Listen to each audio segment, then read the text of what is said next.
अक्सर घरों में ना सास बहू का लड़ाई झगड़ा आम है। अक्सर घरों में ये देखा जाता है सास की बहू से नहीं बनती, ना ही बहू की सास से बनती है।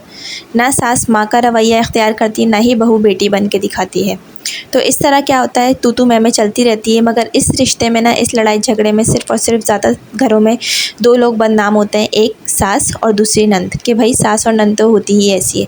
लेकिन अक्सर घरों में ये भी देखा जाता है कि बहुएँ ठीक तरीके से नहीं रहती हैं, अपने ससुराल वालों के साथ अच्छा रवैया नहीं करती हैं, मगर बदनाम हमेशा सास ही होती है। तो आज के व्लॉग में मैं आप लोगों के साथ बहुओं की वो गलतियाँ शेयर करूँगी जिनकी वजह से उनकी इज़्ज़त में कमी आती है, और उनका रवैया जो होता है वो अपने ससुराल वालों के साथ कैसा होता है, जिनकी वजह से उनकी इज़्ज़त में फ़र्क आता है। तो आइए आज का व्लॉग हम स्टार्ट करते हैं। अस्सलाम वालेकुम मेरी प्यारी सी यूट्यूब फैमिली, क्या हाल चाल है, कैसे हैं आप सब। मैं उम्मीद करती हूँ आप सब लोग बिल्कुल ठीक ठाक होंगे, खैरियत से होंगे। अल्हम्दुलिल्लाह मैं भी बिल्कुल ठीक ठाक हूँ। आज का व्लॉग जो है वो मैंने स्टार्ट कर दिया था दोपहर से बनाना, और साथ साथ जो है मैंने पुडिंग भी बनाई थी। आज हमारे घर में काफ़ी सारे से मेहमान आए हुए थे, और मैंने आज बनाई थी बिरयानी, और मैंने पुडिंग वगैरह बना ली थी, और दोपहर का खाना वाना हम लोगों ने खा लिया था। फिर उसके बाद जो है मुझे वॉइस ओवर करना था, तो मैंने सोचा कि मैं आज का जो टॉपिक है बहुत ज़बरदस्त सा आप लोग के साथ शेयर करती हूँ। हर घर में ना सुकून सिर्फ पैसों से नहीं आता, कभी कभी एक अच्छे रवैये भी घर जन्नत बना देते हैं। और अक्सर रिश्तों में दूरियां किसी बड़ी वजह से नहीं होती, बल्कि छोटी छोटी गलतियों से पैदा होती हैं, जो कि दिलों में दरार डाल देती हैं।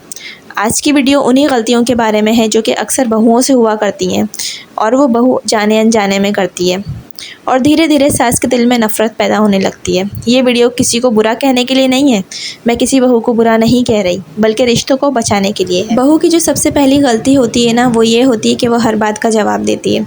कभी कभी चुप रह जाना रिश्ता बचाने का सबसे बड़ा तरीका होता है। हर बात में बहस, हर बात में अपनी सफाई देना दिल में ज़िद पैदा करता है। हर जंग जीत जाना ज़रूरी नहीं होता, कभी कभी रिश्ते जीतना ज़्यादा इंपॉर्टेंट होता है। दूसरी जो गलती बहू करती है वो ये होती है कि वो अपनी सास को बहुत ज़्यादा इग्नोर करती है। अक्सर शादी के बाद बहू सिर्फ अपनी दुनिया में बिजी हो जाती है, लेकिन एक सास भी माँ होती है। वो ये भूल जाती है कि उसके घर में एक बूढ़ी औरत भी रहती है जिसे उसकी ज़रूरत है, उसकी अटेंशन चाहिए, उसकी केयर चाहिए, उसको भी इज़्ज़त चाहिए, अटेंशन और मोहब्बत चाहिए होती है।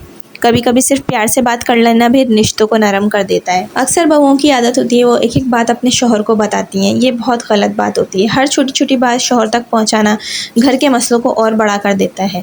हर बात कंप्लेन की सूरत में बताने से दिलों में दूरियां पैदा होती हैं। हर रिश्ता मैच्योरिटी मांगता है। ज़रूरी नहीं है आप हर बात अपने हस्बैंड से शेयर करें, छोटी छोटी बातों को नज़रअंदाज भी क्या करें। एक और आदत जो होती है जिसकी वजह से दरारें पैदा होती हैं, दिल में नफ़रतें पैदा होती हैं, और ज़्यादा से ज़्यादा क्या होता है, सास के दिल में इज़्ज़त कम होने लगती है अपने बहू के लिए। वो ये होती है कि बाज़ बहुएँ क्या करती हैं, मुकाबला करती हैं। मेरी माँ ऐसे करती है, मेरे घर में तो ऐसा होता है, मेरे घर में तो यूँ होता है, मेरे घर में तो ये पकता है, मेरे घर में तो ये नहीं पहना जाता, या मेरे घर में तो ये काम नहीं होता। तो ये सेंटेंसेस अक्सर रिश्तों में ना कंपैरिजन और इनसिक्योरिटी पैदा कर देते हैं। तो इससे अवॉइड करने से क्या होता है कि आप अपने रिश्ते को बचा सकती हैं, क्योंकि हर घर का माहौल ना अलग होता है। आपके ससुराल का माहौल अलग है, तौर तरीके रवैये अलग हैं, और आप जिस घर से आई हैं उस घर का माहौल बिल्कुल डिफरेंट होता है। और तो आपको एडजस्ट करने में थोड़ा सा टाइम भी लगता है, और समझदार इंसान जो है ना वो वही होता है जो हर जगह एडजस्ट करना सीख ले। मोहब्बत तो बाद में भी पैदा हो जाती है, लेकिन रिस्पेक्ट ख़त्म हो जाए ना तो रिश्ता टूटना शुरू हो जाता है। जिस रिश्ते में इज़्ज़त और लिहाज चला जाए ना तो वो रिश्ता बाकी नहीं रहता। अच्छी ज़ुबान, सॉफ्ट टोन और थोड़ा सा सब्र, नरम लहजा घर का माहौल बदल सकता है। और एक और बात याद रखिएगा, हर सास बुरी नहीं होती और हर बहू भी गलत नहीं होती। कभी कभी बस ईगो, अपनी अना और कम्युनिकेशन की कमी होती है।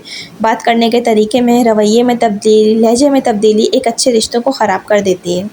अगर हम एक दूसरे को समझना शुरू कर देना तो बहुत से घरों में लड़ाई की जगह सुकून आ जाए। अगर आप चाहती हैं ना कि आपका घर मोहब्बत, इज़्ज़त और सुकून से भरा रहे, तो आज ही से छोटी छोटी आदतें बदलना शुरू करें। इस टॉपिक से रिलेटेड मैं काफ़ी सारे ब्लॉग्स और भी बना चुकी हूँ, उनका लिंक मैं डिस्क्रिप्शन में डाल दूँगी, वो भी ज़रूर आप वॉच कर लीजिएगा। और अगर आपको मेरा ये टॉपिक पसंद आया हो तो मुझे कमेंट करके ज़रूर बताइएगा कि नेक्स्ट मैं कौन से टॉपिक पे व्लॉग बनाऊँ। कमेंट करके आप मुझे ज़रूर सजेशंस दीजिएगा, मुझे मशवरे दीजिएगा कौन से टॉपिक पे मुझे नेक्स्ट व्लॉग बनाना चाहिए। तो इससे क्या होगा, मेरी थोड़ी सी हेल्प भी हो जाएगी, मुझे सोचने में मदद मिलेगी। और अगर आपको ये वीडियो मीनिंगफुल लगी हो, आपके काम आई हो, आपको ये बातें मेरी समझ आई हो, तो चैनल को ज़रूर सब्सक्राइब कर दीजिएगा, क्योंकि यहाँ मैं सिर्फ डेली लाइफ नहीं बल्कि दिलों की बातें शेयर करती हूँ। अल्लाह ताला आप सबके घरों में मोहब्बत और इत्तेफाक पैदा करे और आप लोग की परेशानियाँ दूर करे। आई होप कि मेरा आज का व्लॉग आप लोगों को पसंद आया होगा, समझ आया होगा, टॉपिक अच्छा लगा होगा। प्लीज़ अगर आप मेरे चैनल पर नए हैं तो उसको सब्सक्राइब कर दीजिएगा, वीडियो को लाइक कर दीजिएगा। इंशाल्लाह ताला मेरी आप लोगों से मुलाकात होती है नेक्स्ट वीडियो में, नेक्स्ट व्लॉग में। जब तक के लिए अल्लाह हाफ़िज़।